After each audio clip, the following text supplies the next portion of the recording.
लगभग 150 साल पहले की बात है। ढोलकपुर गांव के एक कोने में एक परिवार रहता था।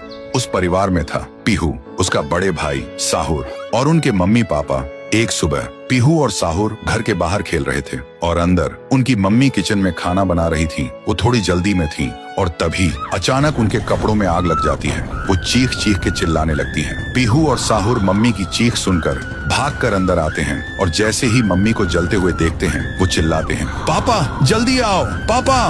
पापा भागकर आते हैं लेकिन मम्मी को बचाने के लिए जैसे ही हाथ बढ़ाते हैं उनके कपड़ों में भी आग पकड़ लेती है और कुछ ही सेकंड्स में दोनों जलकर राख हो गए।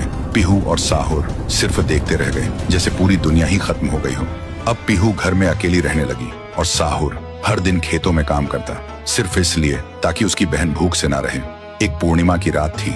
साहुर खेतों से काम करके घर लौट रहा था। तभी उसकी नजर जाती है एक घर की खिड़की पर। वो देखता है एक आदमी किसी का खून कर रहा था। ये देखते ही साहुर के पैर कांपने लगे और जैसे ही वो पीछे मुड़ता है एक और आदमी हाथ में खंजर लेकर खड़ा था। वो आदमी बिना कुछ कहे साहुर पर वार कर देता है। फिर गांव के लोगों को इकट्ठा करते हैं और वही आदमी चिल्लाता है, ये लड़का मेरे घर में घुसकर चोरी कर रहा था और जब मैंने रोका तो मुझे ही मारने की कोशिश की। अब आप लोग ही बताओ इसके साथ क्या किया जाए। गांव वाले गुस्से से भड़क उठते हैं और चिल्ला के कहते हैं, इसे उस पेड़ पे जिंदा उल्टा लटका दो। साहुर गिड़गिड़ाता है, मैं बेकसूर हूँ, मैंने कुछ नहीं किया। लेकिन गांव के किसी ने भी उसकी एक ना सुनी। उधर उसकी बहन रात भर उसका इंतजार करती रही और सुबह जब वो उसे ढूंढने निकली तो देखती है उसका भाई गांव के बीच वाले सूखे पेड़ से उल्टा लटका हुआ है। ये देखते ही पीहू टूट जाती है, जोर जोर से चीखने लगती है और उसकी चीख पूरे गांव में गूंज जाती है। फिर गांव वाले पीहू को भी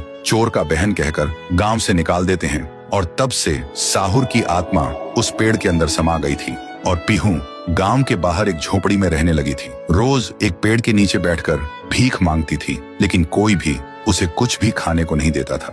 वो बस भूखी पेट पेड़ के नीचे लेटी रहती थी। साहुर भी अपनी बहन का दर्द महसूस कर पाता था लेकिन वो कुछ नहीं कर सकता था। फिर एक दिन पीहू रास्ते में खाना मांग रही थी और तभी एक नशे में चली गाड़ी ने उसे कुचल दिया था। तब से पीहू एक भूखी आत्मा बन गई जो हर गांव में भटकती थी, सिर्फ एक ही बात कहकर, मुझे भूख लगी है। ये सब याद करते ही तुंग तुंग तुंग साहुर की आंखों से आंसू टपकने लगते हैं और तभी उसे एक आवाज सुनाई देती है और बिना कुछ सोचे तुंग तुंग तुंग साहुर उस सूखे पेड़ के अंदर से निकलता है और अंधेरे में सीधा उस आवाज की तरफ चल पड़ता है। तो दोस्तों, अगर आप चाहते हो कि अगले पार्ट में पीहू, गुड़िया और तुंग तुंग तुंग साहुर की पावर दिखाई जाए तो इस वीडियो को 2 लाख लाइक्स तक पहुंचाओ, तभी आएगा असली तांडव।